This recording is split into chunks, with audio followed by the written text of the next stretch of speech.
Olá, boa noite. Boa noite. Papa Francisco nomeia novo arcebispo de Natal. Dom João Cardoso falou a canção nova sobre a missão concedida pelo Santo Padre. Desigualdade e problema social. Reportagem mostra os detalhes da mensagem do Papa aos participantes de conferência na ONU. Obesidade aumenta 90% entre jovens de 18 a 24 anos. Especialista fala dos cuidados para prevenir doenças oculares no inverno. Relator da reforma tributária altera texto para atender governadores. FEComércio aponta que reforma pode aumentar o valor dos produtos da cesta básica. E no Dia da Gastronomia Mineira, O sabor das receitas que se tornaram símbolos da cultura de Minas Gerais. esta é a TV de inspiração católica Canção Nova. Está no ar o Canção Nova Notícias, a serviço da vida e da esperança.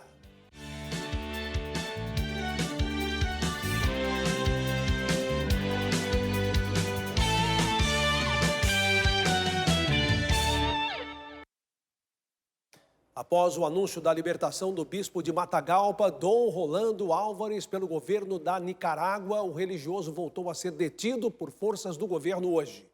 Esta semana, o governo de Daniel Ortega expulsou do país 4 freiras brasileiras. Dom Rolando Álvares, bispo nicaragüense que havia sido libertado esta semana e estava sob proteção do Conselho Episcopal, voltou a ser preso pelo regime de Daniel Ortega. Em agosto do ano passado, o bispo de Matagalpa se recusou a ser exilado nos Estados Unidos e foi condenado a 26 anos de prisão.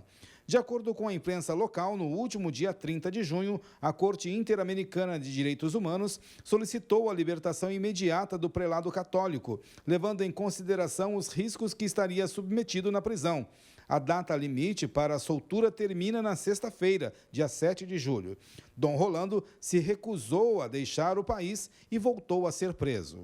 Desde 2018, centenas de religiosos e ativistas políticos foram exilados e perderam a cidadania no país. Esta semana, 4 freiras brasileiras foram expulsas pela ditadura nicaragüense.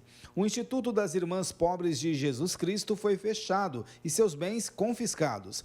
As missionárias estavam há 7 anos na Nicarágua e agora realizarão sua missão em El Salvador. O conflito entre Daniel Ortega e a Igreja Católica já dura 5 anos. O nicaragüense acusa os bispos de golpismo por apoio aos protestos feitos no país há 5 anos. Desde então, a Igreja recebeu mais de 200 ataques no país e tem muitas atividades proibidas. As medidas de Ortega chamaram a atenção do mundo. As relações diplomáticas com o Vaticano foram suspensas este ano. O Papa Francisco enviou nesta semana mensagem aos participantes da Conferência da FAO, de número 43. No texto, o pontífice fez um alerta para as desigualdades e os problemas sociais. Miséria e desnutrição afetam muitas nações no mundo. Um relatório da ONU revela que quase 830 milhões de pessoas passaram fome em 2021. A recente crise climática pode colocar 80 milhões a mais em risco de fome até a metade do século. Na mensagem aos participantes da Conferência da Organização das Nações Unidas para a Alimentação e Agricultura, o Papa Francisco falou sobre o assunto. O Santo Padre ressaltou que conflitos armados, deslocamento em massa, além de outros efeitos das tensões políticas e econômicas em escala planetária, influenciam os esforços para garantir melhores condições de vida às pessoas. Ao olhar para esta realidade, Francisco disse que pobreza, desigualdade, falta de acesso a recursos básicos como alimentos, água potável, saúde, educação e moradia são uma afronta à dignidade humana. O pontífice pediu cuidado e respeito com as comunidades locais e a diversidade cultural.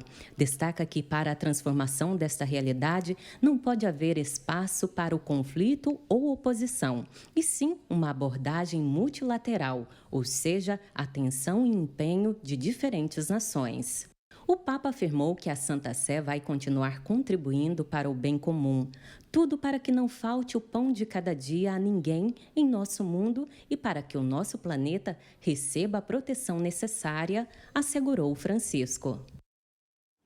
O Papa Francisco aceitou o pedido de renúncia apresentado por Dom Jaime Vieira Rocha, da Arquidiocese de Natal, no Rio Grande do Norte, e nomeou para a função Dom João Santos Cardoso.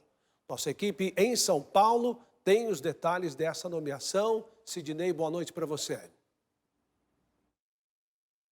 Dom João era bispo da Diocese de Bom Jesus da Lapa, na Bahia, e assumirá a Arquidiocese de Natal. Boa noite, Reinaldo, Yara, e boa noite a todos que nos assistem. Dom João Cardoso é baiano, tem 62 anos e hoje pela manhã enviou carta de agradecimento aos seus antecessores e ao povo da Arquidiocese de Natal. Na alegria do Evangelho, aceitei a nova missão que o Santo Padre me confiou. Eu estou ciente da importância e complexidade da Arquidiocese de Natal, uma das maiores arquidioceses brasileiras, em extensão territorial e dimensões populacionais. Trata-se de uma igreja viva, amplamente reconhecida pelo movimento de Natal. Além disso, é uma igreja sinodal, missionária, cujas raízes evangelizadoras remontam ao período colonial, tendo sua fé fecundada pelo sangue dos santos mártires de Cunhaú e Uruaçu, padroeiros do estado do Rio Grande do Norte, que os santos mártires de Cunhaú e Uruaçu, protomártires do Brasil, intercedam por meu ministério e por nossa caminhada em comum. Julho é o mês da conscientização sobre câncer de cabeça e pescoço. Ações que destacam a importância da prevenção e diagnóstico precoce desse tipo de tumor estão sendo realizadas.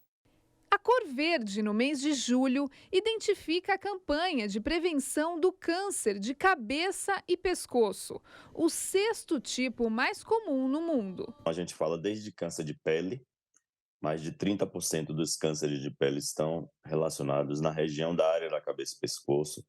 E a gente tem nasofaringe, tem boca, né, câncer de língua, câncer de laringe, que é o 9º mais comum, câncer de tireoide, câncer de glândulas salivares. Segundo o Ministério da Saúde, 60% dos casos são diagnosticados tardiamente, o que dificulta o tratamento.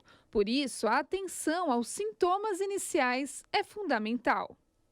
Câncer de pele, né, uma lesão na pele que não cicatriza. Na boca, a gente tem uma afta que não cicatriza, uma dificuldade para engolir, uma rouquidão, caroço no pescoço, um caroço aqui na região anterior do pescoço ou na região lateral do pescoço, um sangramento nasal. Os principais fatores de risco também são comuns. Consumo excessivo de álcool e o consumo de tabaco. Tem também o vírus HPV, que tem relação com o câncer de orofaringe.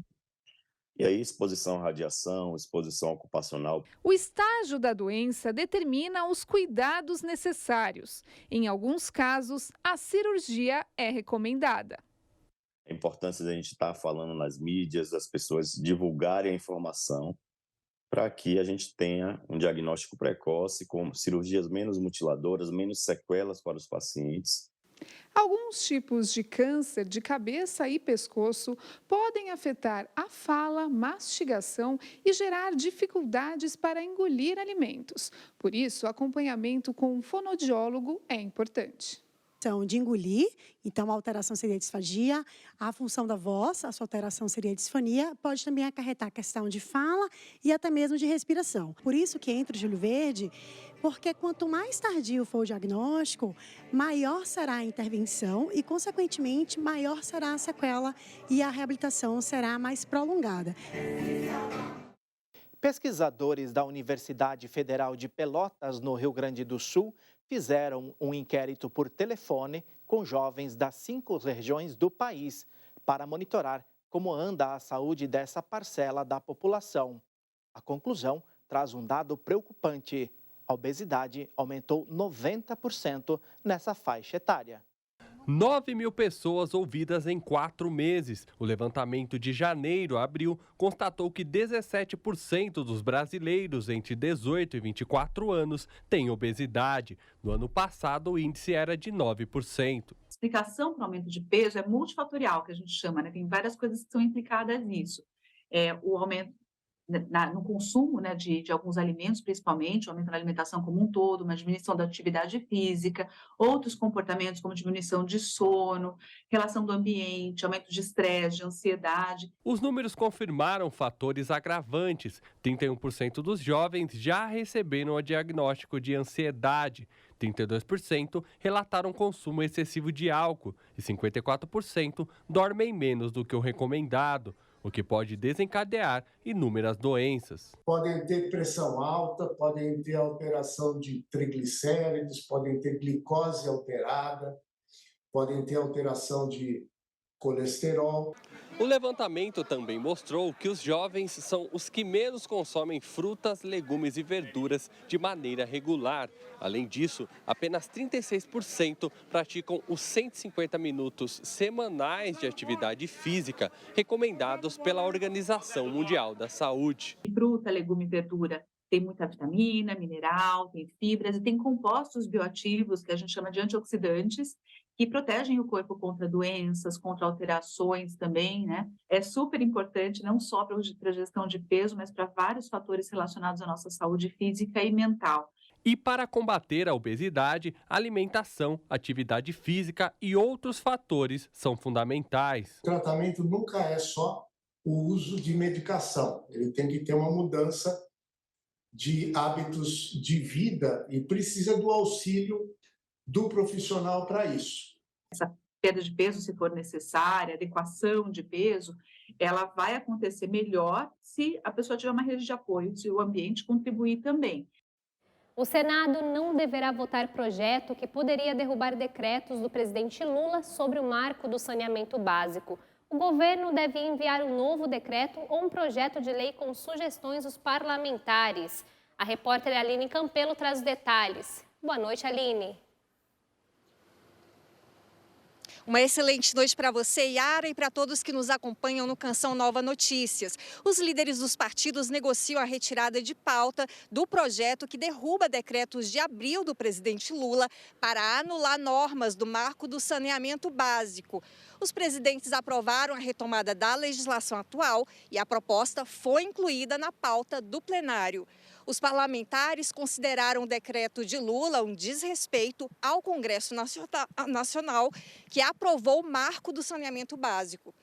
Também criticaram a eliminação dos trechos que podem permitir a prestação de serviços sem licitação por empresas públicas em áreas metropolitanas, aglomerados urbanos e microrregiões. Para sustentar os decretos, Lula alegou que as mudanças foram necessárias para impedir a interrupção de oferta de água potável e de rede de esgoto em municípios menores que, segundo o presidente, não são de interesse da iniciativa privada. O líder do governo no Senado, Jacques Wagner, do PT da Bahia, afirmou que vai negociar com deputados e senadores a elaboração do texto do decreto. O objetivo principal do novo marco legal é permitir que até 2033, 99% da população brasileira tenha acesso à água potável e 90% a tratamento de coleta e esgoto. Seguimos acompanhando, volto com vocês. Ok, Aline, obrigada pelas informações. E o relator da reforma tributária, Aguinaldo Ribeiro, do Progressistas da Paraíba, confirmou 3 mudanças para atender a governadores que estiveram em Brasília para pedir mudanças no texto. Vamos chamar Ronaldo da Silva, que está em nossos estúdios na capital federal e tem mais detalhes. Boa noite, Ronaldo. Boa noite para você também, Yara. Boa noite para o Reinaldo, para a nossa equipe e aqueles que agora nos acompanham de tantas partes. Pois é, de acordo com a relatoria, haverá um novo cálculo de transição para o Imposto sobre Bens e Serviços, o IBIS, novo imposto que unifica ICMS e ISS. Os detalhes você confere agora na matéria de Aline Campelo. As alterações foram confirmadas pelo relator da proposta, o deputado Aguinaldo Ribeiro, do Progressistas da Paraíba. Além do novo cálculo para o imposto sobre bens e serviços, o relator confirmou a manutenção do Conselho Federativo, órgão que define as políticas fiscais e tributárias, mas com uma composição mais detalhada para dar equilíbrio aos estados em relação à União. A Frente Nacional dos Prefeitos intensificou a mobilização contra a proposta da reforma tributária e se reuniu com o presidente da Casa, Arthur Lira, do Progressistas de Alagoas, além de outros parlamentares. Houve consenso de que a reforma reduz a arrecadação dos municípios, concentra recursos tributários na União, diverge do Pacto Federativo e aumenta os impostos de vários setores da economia. O presidente da frente, prefeito de Aracaju, Edivaldo Nogueira, destacou: os impostos afetam principalmente o setor de serviços e o agronegócio. E os setores de supermercado e comércio reagiram contra o texto da reforma tributária, que pode aumentar os valores dos produtos da cesta básica e provocar fechamento de postos de trabalho. Debatida há 25 anos, a reforma pretende simplificar a cobrança de tributos. Mas União, estados e municípios e o setor produtivo nunca chegaram a um acordo para aprovar as mudanças.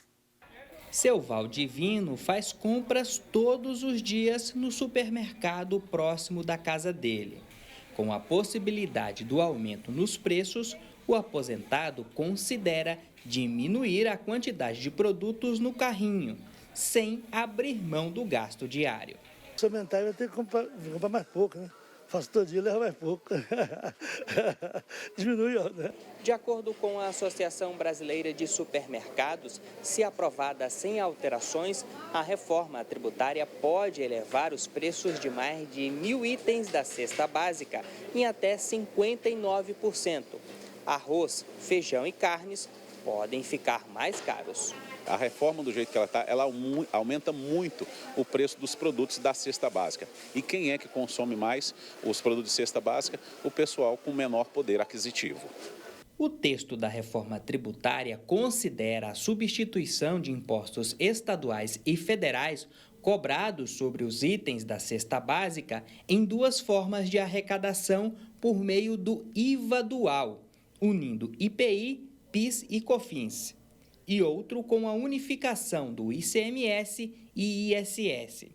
Para a Federação do Comércio de São Paulo, as mudanças podem gerar um forte impacto na economia do país. O governo diz que não vai ter aumento da carga tributária.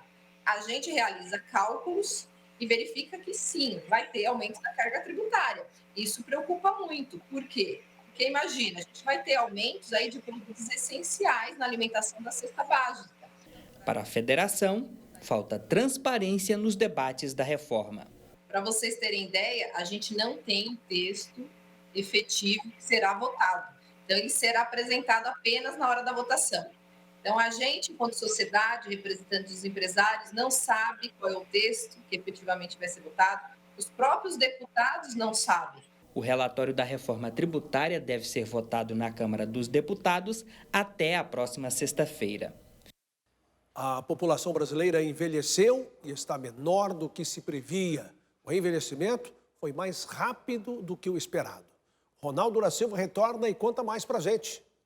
Ronaldo. E este é um assunto que preocupa. Por quê? O censo divulgado recentemente pelo IBGE acende o alerta para a diminuição do número de jovens que impulsiona a força de trabalho no país. Jovens bem capacitados e bem formados em todos os sentidos farão a diferença nas próximas gerações. É comum em países da Europa a presença de mais pessoas idosas do que jovens. No Brasil, trata-se de novidade. Os dados do Censo Demográfico 2022 explicam o novo cenário. De acordo com o IBGE, o Brasil, com 203 milhões de habitantes no ano passado, teve o menor crescimento populacional em 150 anos. A previsão do Instituto era de 214 milhões. A taxa média de crescimento anual da população foi de 0,5%, a primeira abaixo de 1% e a menor registrada desde o primeiro levantamento feito no país em 1872. Os dados mostram a prevalência dos idosos sobre crianças e jovens antes de 2030. Ou seja, já temos mais gente com mais de 60 anos de idade. Os estudos mostram também que a sociedade está envelhecendo o mais rápido do que o esperado. Os primeiros dados que foram divulgados na semana passada já mostram uma desaceleração nesse crescimento da população. Temos alguns fatores possíveis, né? Então, pode estar havendo uma diminuição na fecundidade, diminuição de natalidade, mas isso é uma tendência, né? É por isso que fala-se muito, né, que a população ela está mais envelhecida. Os jovens são o futuro, mas a falta deles pode estar ligada a um novo comportamento. Famílias não querem mais ter tantos filhos e muitos casais estão envelhecendo até mesmo sem gerar novas vidas por opção. A gente vendo essa realidade toda que nós estamos vendo no próprio país, né, de uma diminuição no número de filhos por família, diminuição de número de filhos pelos casais, e até mesmo a diminuição dos casamentos, digamos assim, né? A gente percebe que existe uma dificuldade grande das pessoas entenderem o valor da vida. Como é importante o papel da igreja nesse sentido e dos próprios grupos paroquiais, dos grupos de jovem, dos grupos de catequese, do acompanhamento mais próximo para estes jovens, justamente pelo fato de que dentro da comunidade eles serão estimulados a quererem ver e verem de fato a beleza da vida. O diácono lembra que para uma nação não enfraquecer, precisamos de jovens comprometidos com a vida e a família. Nós vamos ter a possibilidade de vislumbrar, inclusive meios em que nós vamos pensar assim, poxa vida, eu posso ajudar a coisa a mudar de caminho, né? Se o caminho não está tão bonito, tão bacana, a gente está vendo aí acontecer esse fenômeno já de alguma forma até um pouco simples. Jovens firmes, fiéis, mesmo que ainda tímidos e pouco numerosos. Por hoje é só, a gente fica por aqui. Amanhã teremos mais notícias de Brasília. Yara, Reinaldo, é com vocês. Muito obrigado, Ronaldo. Boa noite para você também. Bom descanso. Olha, são muitas as histórias de pessoas que tiveram uma vida transformada por meio da pregação de Monsenhor Jonas Habib, fundador da comunidade Canção Nova. São memórias que marcam. Gente do Brasil todo se faz unida à Canção Nova porque o coração foi tocado pela esperança cristã. Assim, a semeadura cresceu, a obra floresceu e dá frutos de esperança e vida, graças a você, sócio e benfeitor. Estamos com 9% de nossa meta na campanha do projeto Dai-me Almas nesta primeira semana de julho. Quem faz a diferença é você que tem a liberdade para evangelizar com a Canção Nova. Faça a diferença conhecendo a obra e promovendo doações. Pelo Pix, com a chave pix.doação@cançãonova.com. Obrigado por sua fidelidade. Nas férias escolares, a sala de aula de algumas universitárias do interior de São Paulo foi transferida para o estado de Rondônia. Por lá, o grupo vai colocar o aprendizado em prática nas comunidades indígenas. Essa é uma ação do projeto Rondon, coordenado pelo Ministério da Defesa. O início de um novo aprendizado. Expectativa meio alta, assim, né? Daquela afliçãozinha de conhecer uma nova realidade aqui do Brasil. As malas já estão prontas, já tem uma semana. Na bagagem, muitos livros. Os alunos fizeram uma grande campanha de doação de livros, onde arrecadou muitos livros. E aí a ideia é que a gente leve esses livros para lá e não só para doação. Alto Alegre dos Parecis, em Rondônia, a 436 quilômetros da capital Porto Velho, é destino do grupo de alunas de uma universidade do Vale do Paraíba, em São Paulo. Quando a gente leva os alunos, eles saem totalmente outros. Então a gente fala que é uma graduação em 15 dias, né, praticamente. As estudantes vão participar de oficinas nas comunidades indígenas. Peguei algumas poucas, 5, e elas resumem-se em doenças crônicas, que aí trata de artrose, hipertensão, diabetes, obesidade, doenças renais, doenças cardiovasculares. Dentro da minha área, eu estou levando plantas medicinais. Por conta das minhas iniciações científicas, eu gosto muito dessa área e foi uma solicitação da própria população. E também manejo e primeiros socorros de animais peçonhentos. Desde 1967, o projeto de extensão universitária promove ações de desenvolvimento sustentável em municípios isolados. A missão dos estudantes de nível superior é formar multiplicadores. Capacitar essas pessoas, né, para eles continuarem esse trabalho. A iniciativa do Projeto Rondon é do Ministério da Defesa em parceria com a gestão estadual e municipal. Tem sido muito gratificante pensar nisso, pensar em, de repente, mudar a vida de alguém a partir desse projeto. Espero viver assim, intensamente toda essa oportunidade. O conhecimento acadêmico na prática pode transformar o seu e o mundo dos outros.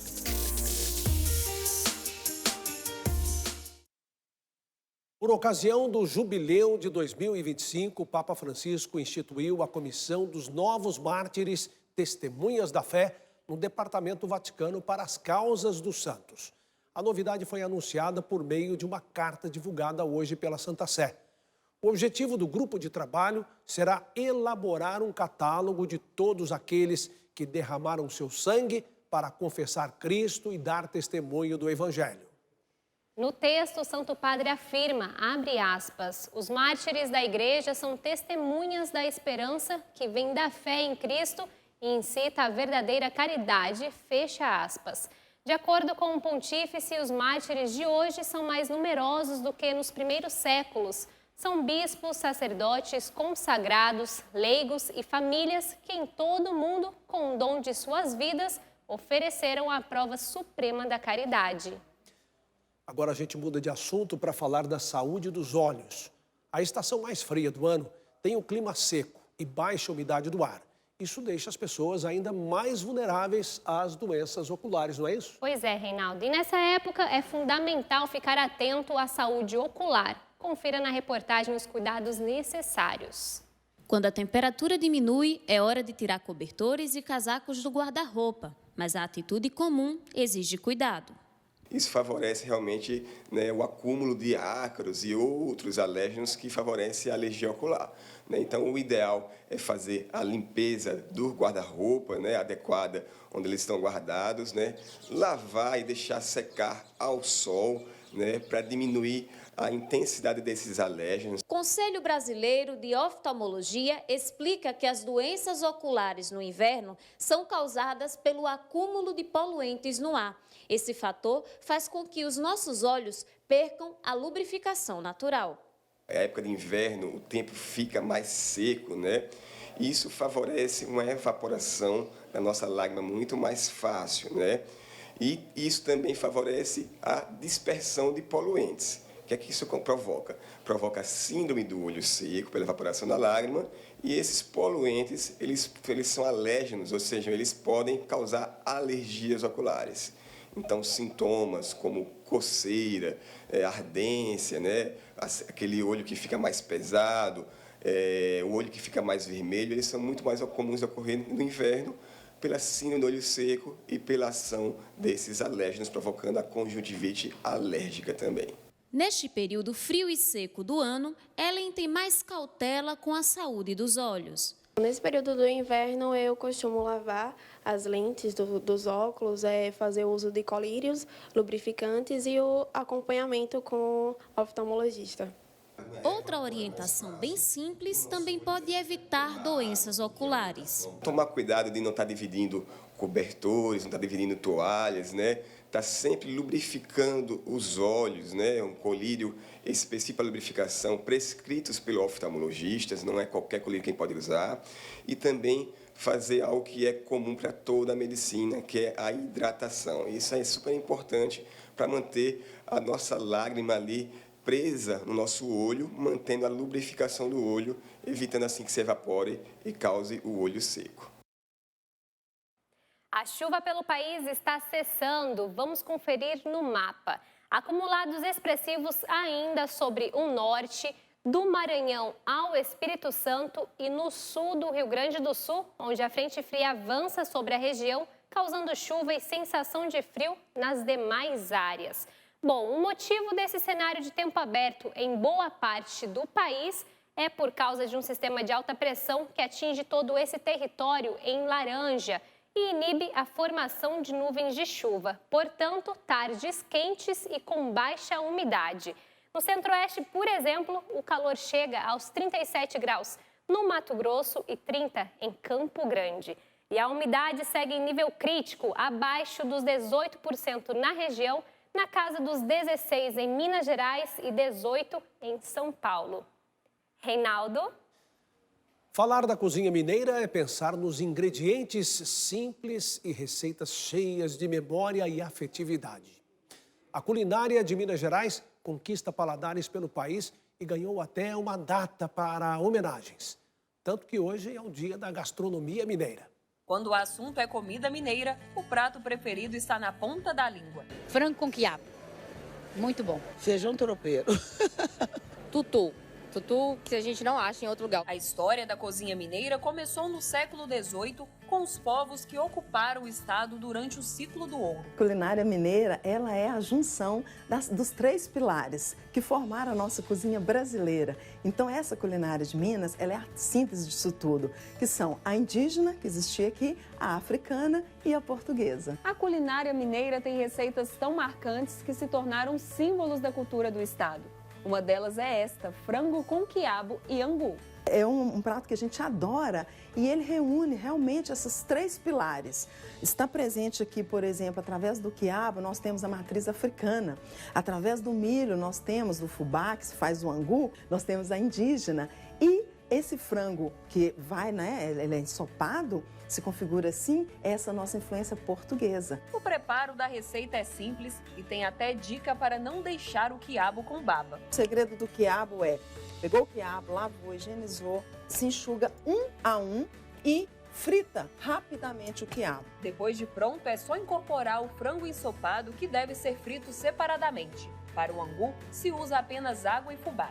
Ele é um angu que ele não entra sal e tem uma explicação por isso, né? O sal era um produto caro e eles não utilizavam o sal. A comida de Minas reúne ingredientes simples. Quem experimenta guarda na memória lembranças cheias de afetividade e sabor. Eu sou de Curitiba, eu não sou daqui, mas eu amo vir pra cá, eu venho a trabalho e a comida daqui realmente faz toda a diferença. É uma comida muito boa, o tempero deles é fora do normal. O tempero é maravilhoso. Eu sou paulista, né? Então eu ter acostumado aqui, feijoada, tropeiro é maravilhoso, é muito bom demais. Esse jeitinho que nós temos, a hospitalidade mineira é muito forte. As pessoas que vêm aqui, elas se encantam com o jeito de receber do mineiro. Como boa mineira, sou suspeita para falar, mas garanto, não há nada melhor do que sentar ao redor da mesa para prosear e degustar uma boa comida mineira.